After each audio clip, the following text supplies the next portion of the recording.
La gracia de Dios siempre irrumpe donde menos se le espera.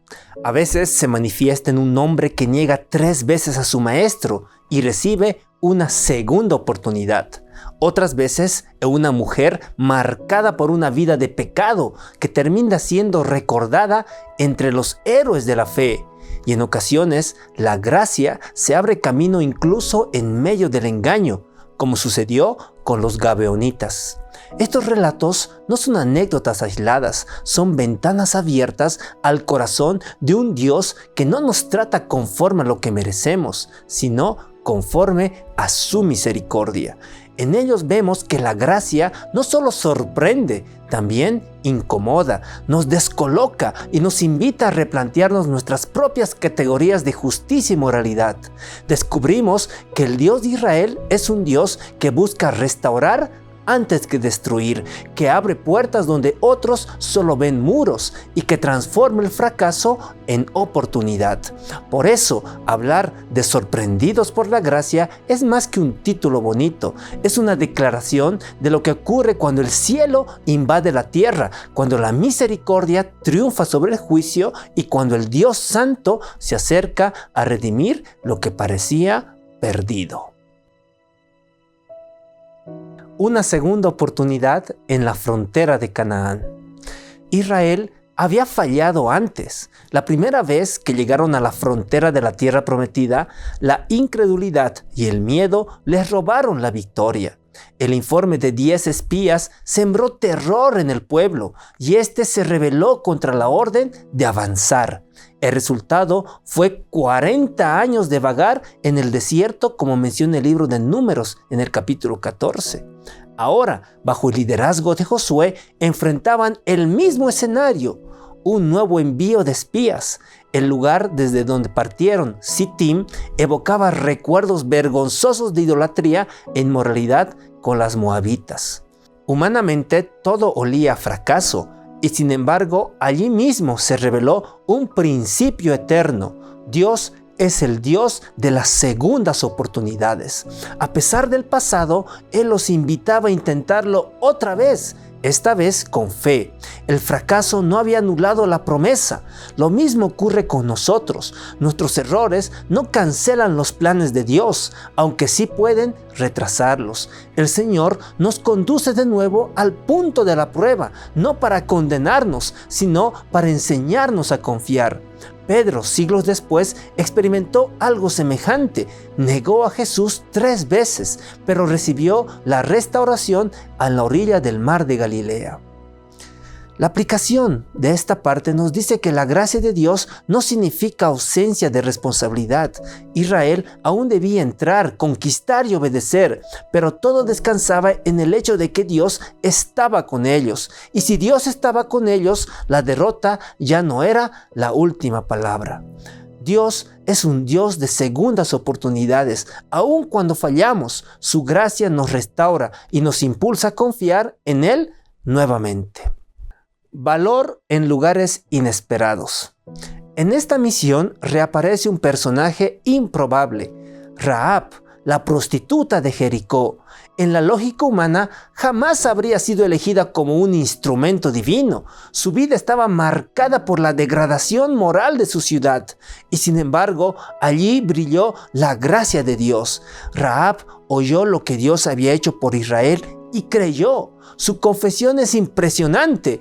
Jehová, vuestro Dios, es Dios arriba en los cielos y abajo en la tierra. Es decir, mientras muchos israelitas dudaban, una mujer pagana reconoció el señorío del Dios verdadero.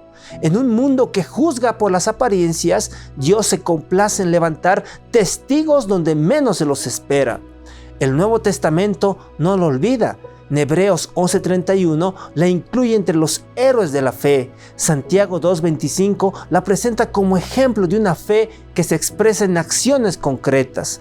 Elena G. de White comenta: su conversión no fue un caso aislado de la misericordia de Dios hacia los idólatras que reconocían su autoridad divina. Esto nos recuerda que la fe genuina no depende de antecedentes perfectos, sino de un corazón dispuesto. la sociedad había etiquetado a Rahab como pecadora, pero Dios la reconoció como creyente. De hecho, su historia culmina en algo aún más sorprendente. Rahab fue incluida en la genealogía de Cristo. ¿Qué aplicación tenemos? ¿No es este un mensaje para nosotros hoy? Muchos en la iglesia pueden cargar con culpas pasadas o etiquetas sociales que parecen inamovibles, pero la gracia de Dios nos asegura que no somos definidos por nuestro pasado, sino por la fe que ejercemos en el presente. La gracia de Dios se manifiesta en los lugares más inesperados y transforma vidas que el mundo desprecia en testimonios de fe y salvación. Gracia que vence al engaño. Mientras Rahab se salvó por fe, los gabaonitas buscaron preservarse por engaño. Fingieron ser viajeros de tierras lejanas, mostraron pan enmohecido y odres viejos para convencer a Josué de que hiciera pacto con ellos. Israel cayó en la trampa porque no consultó al Señor. Aquí surge la tensión. ¿Qué hacer con un pacto basado en mentira?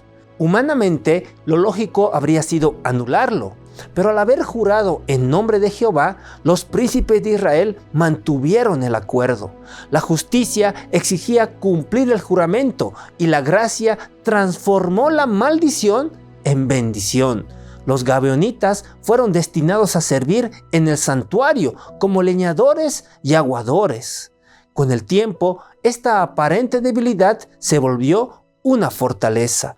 Los gabaonitas se integraron en el pueblo de Dios y siglos después participaron en la reconstrucción de Jerusalén tras el exilio.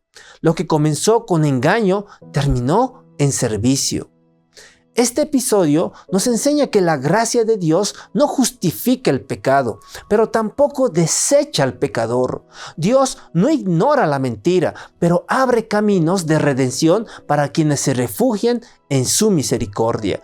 Elena G. de Joy lo explica así: Dios no reconoce distinción por causa de nacionalidad, raza o casta.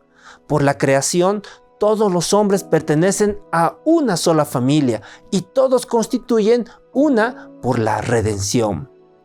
La gracia de Dios no justifica el engaño, pero abre caminos de redención aún en medio de nuestras torpezas, transformando maldición en bendición. El libro de Josué nos muestra que la conquista de Canaán no fue solo un asunto militar, sino una escuela de gracia. Israel recibió segundas oportunidades. Rahab fue sorprendida en medio de su pecado y los gabaonitas fueron preservados por un pacto que terminó acercándolos al Dios verdadero. En cada historia, la misericordia brilló más fuerte que la debilidad humana. Estas narraciones no son reliquias antiguas, son espejos que revelan nuestra propia condición. ¿Cuántas veces hemos fracasado como Israel? ¿Cuántas veces llevamos cicatrices como Rahab? ¿Cuántos hemos actuado con engaños como los gabaonitas? Y sin embargo, seguimos aquí porque la gracia de Dios no nos ha desechado. La cruz es la prueba suprema de que Dios transforma el fracaso en victoria, pecado en perdón y muerte en vida eterna.